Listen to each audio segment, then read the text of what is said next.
ساينس وایي چې کله یو انسان دغه روټۍ په خپل لاس سره وخوري او دغه روټۍ معدې ته لاړه شي په دغه لاس کې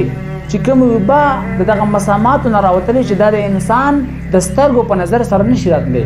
بلکې دا په مایکروسکوپ سره کتل. السلام علیکم ورحمت الله وبرکاته. ګران کتونکو، د نبی کریم علیه السلام حدیث مبارک دی چې کله تاسو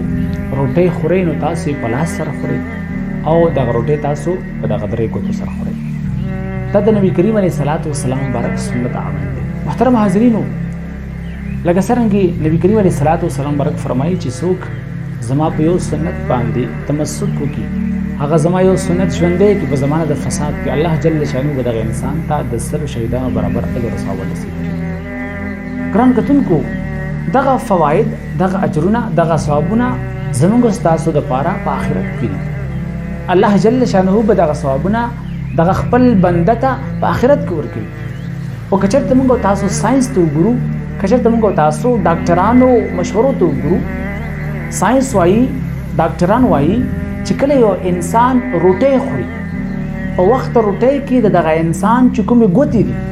د دغه ګوتو چې کوم مسامات دي، یعنې هغه واړه واړه سوري چې د هغې نه خوله رابهر کېږي، نو چې کله یو انسان روټۍ ته کښېني او دغه خوراک دغه انسان په خپلو ګوتو سره په خپل لاس سره کوي، نو د دغه مساماتو نه یو قدرتي قسمه اوبه رابهر کېږي چې الله جل شانه په هغه اوبو کې د هضمې یعنې د دغه روټۍ هضمولو قدرت اچولی دی. ساينس وایي چې کله یو انسان دغه روټۍ په خپل لاس سره وخوري او دغه روټۍ معدې ته لاړه شي نو دغه لاس کې چې کوم اوبه د دغه مساماتو نه راوتلي چې دا د انسان د سترګو په نظر سره نشي راتلی بلکې دا په مایکروسکوپ سره کتلی شي، نو دغه اوبه د انسان هضمې ته، د انسان معدې ته د دغه روټۍ سره کوز شي، نو د معدې چې کوم تیزابیات وي او د دغه ګوتو چې کوم دغه اوبه وي، د دې په قوت سره الله جل شانه دې له دا قوت ورکړی دی چې انسان کومه روټۍ وخوړله دغه روټۍ هضم شي او دغه انسان د دغه هضمي بیماري څخه راغلی. ګران کتونکو،